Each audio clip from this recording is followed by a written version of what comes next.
Attaque du groupe Boko Haram contre Maiduguri au Nigeria. Au moins 18 personnes tuées et 84 autres blessées.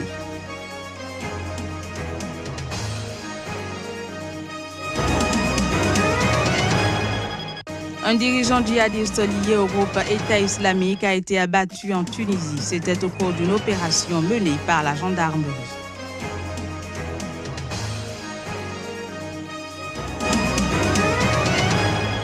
Puis prestation de serment du nouveau président du Botswana. Il promet de lutter contre le chômage des jeunes.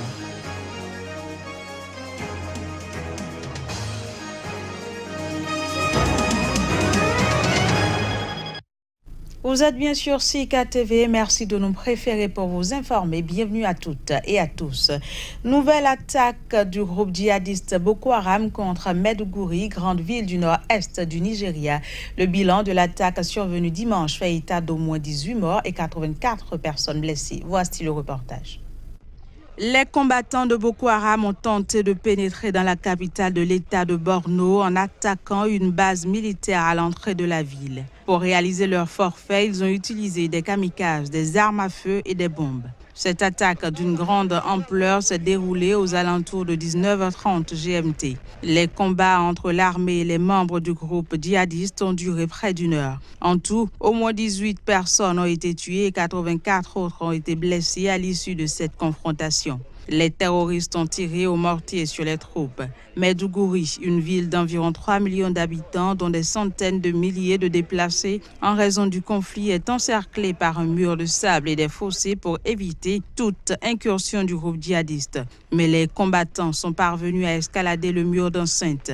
Déjà vendredi soir, 4 jeunes filles kamikazes ont attaqué le camp de Zaouia aux environs de Maiduguri, faisant 2 personnes tuées. La dernière tentative d'incursion dans la capitale de l'État du Borno, berceau de cette secte islamiste radicale, date du week-end de la fête de Noël.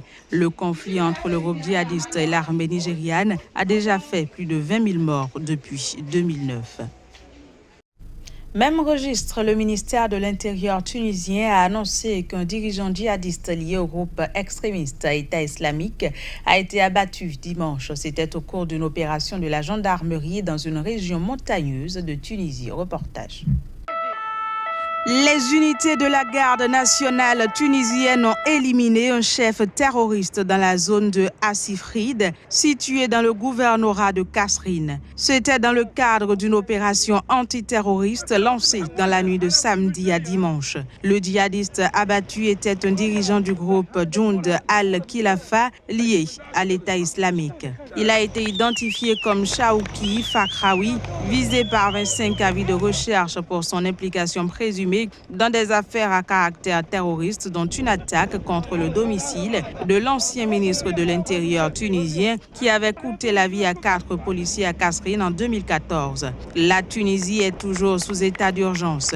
Toutefois, les autorités tunisiennes assurent avoir réalisé des progrès significatifs dans la lutte contre le terrorisme. En vigueur depuis une série d'attaques en 2015, l'état d'urgence a été prolongé le 6 mars dernier jusqu'à mi-octobre. Après la révolution de 2011, la Tunisie a fait face à l'essor d'une mouvance djihadiste responsable de la mort de plusieurs dizaines de soldats et policiers, mais aussi de civils tunisiens et de touristes étrangers. Les groupes djihadistes, essentiellement actifs près des frontières algériennes et libyennes, se revendiquent de l'État islamique ou d'Al-Qaïda au Maghreb islamique, AQMI. Au Bénin, le Sinamitrab et l'Association de culture et de la tradition endogène Yoruba d'Afrique ont donné de la voix.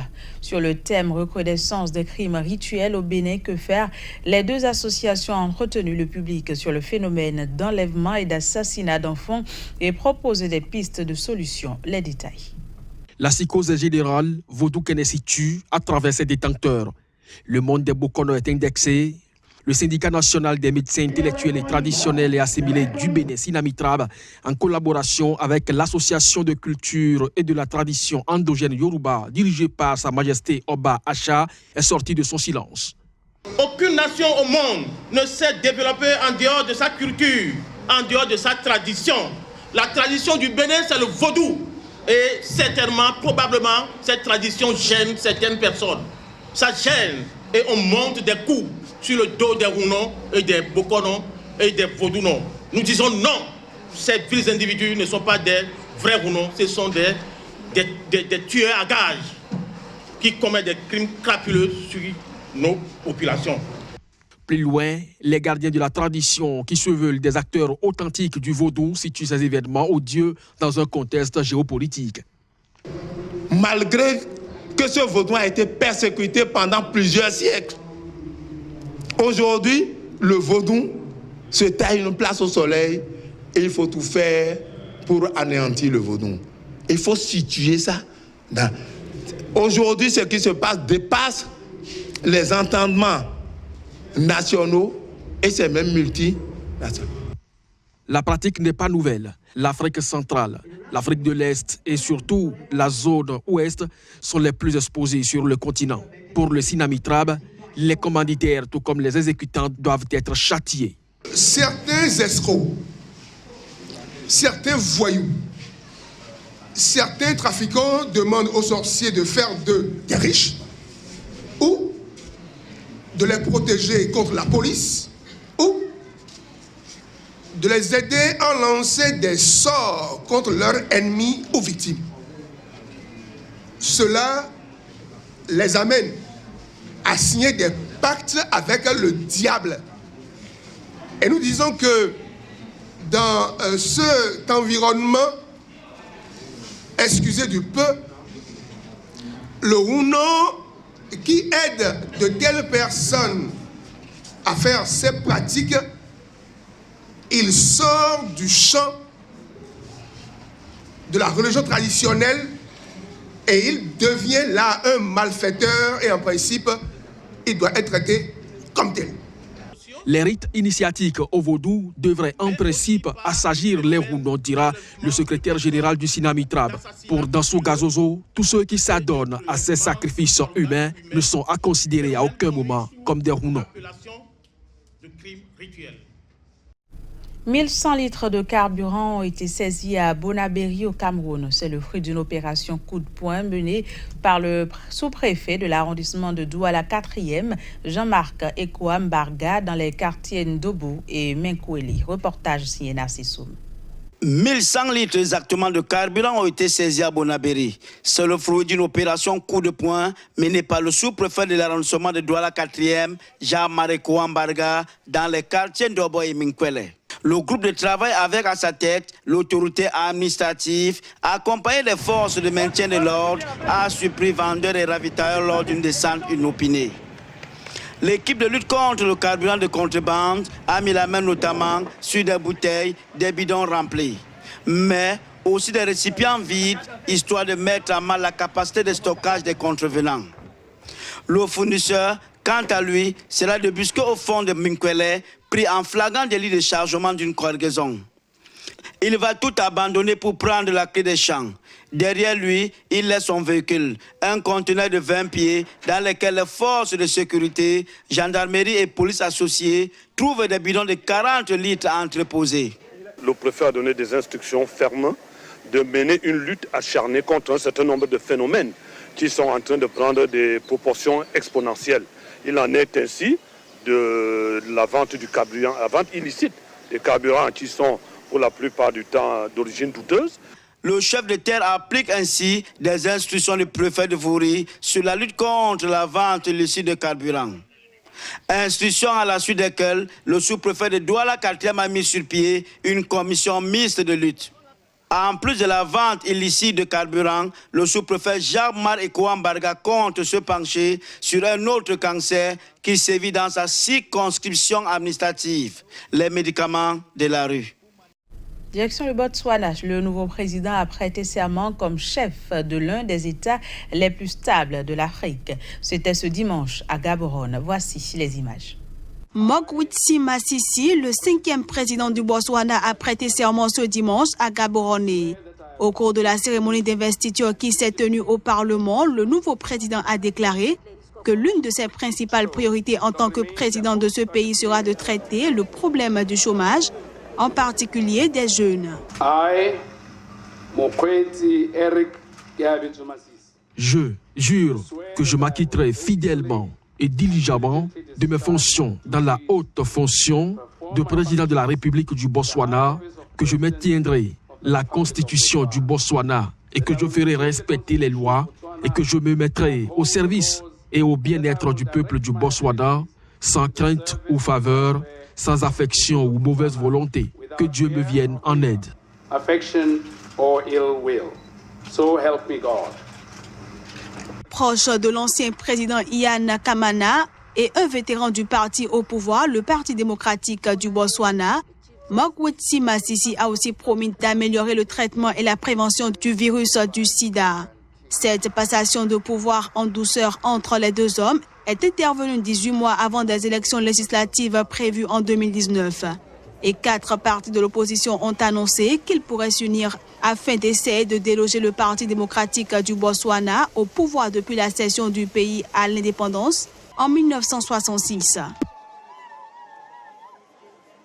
Et parlant toujours du nouveau président du Botswana, il a promis de s'attaquer au chômage des jeunes. C'était toujours dans son discours prononcé à l'occasion de son investiture comme chef d'État du Botswana. On l'écoute. The young people who make 60% of the population of this country are the future leaders and therefore... Les jeunes, qui représentent 60% de la population de ce pays, sont les leaders de demain et, par conséquent, investir en eux, c'est construire des ponts vers l'avenir. La réalisation du dividende démographique est une importance primordiale et stratégique puisque le succès de nos jeunes est la seule garantie des perspectives économiques à long terme du Botswana. Nous sommes attachés à un Botswana moderne, non seulement ouvert, mais capable de rivaliser ouvertement avec le reste du monde tout en maintenant nos principes fondateurs qui ont uni cette nation à travers des temps difficiles, et ce sont la démocratie, l'autosuffisance, le développement et l'unité qui nous définissent encore aujourd'hui en tant que nation. Unity and Boto, which still define us as a nation today. Le pape François a célébré ce dimanche la messe de Pâques devant la basilique Saint-Pierre au Vatican. Dans son traditionnel message de Pâques, il a lancé un vibrant appel pour que cesse l'extermination en cours en Syrie. Reportage. Lors de son message de Pâques avant la traditionnelle bénédiction Ubi et Orbi, le pape François a réclamé ce dimanche la fin de l'extermination en cours en Syrie et le respect du droit humanitaire. S'exprimant depuis la loggia de la basilique Saint-Pierre, il a également demandé les fruits de la paix pour le monde entier, à commencer par la bien-aimée et tourmentée Syrie, dont la population est épuisée par une guerre qui ne voit pas de fin. Aujourd'hui, nous implorons les fruits de la paix pour le monde entier, à commencer par la bien-aimée et tourmentée Syrie, dont la population est épuisée par une guerre qui ne voit pas de fin.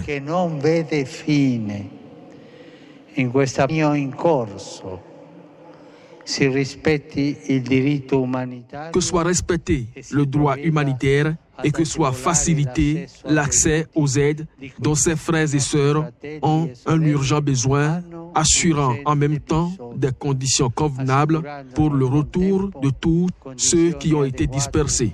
Les fidèles, les touristes curieux et même des prêtres célébrants ont dû faire de longues files ce dimanche matin pour accéder à la place Saint-Pierre, passant de premiers filtres de sécurité à une centaine de mètres avec des détecteurs de métaux et des contrôles de sacs, alors qu'un large périmètre était fermé ce dimanche matin à la circulation. Voilà, ce sera tout pour cette édition. Merci d'avoir suivi. Très bonne suite de programme sur Sika. Au revoir.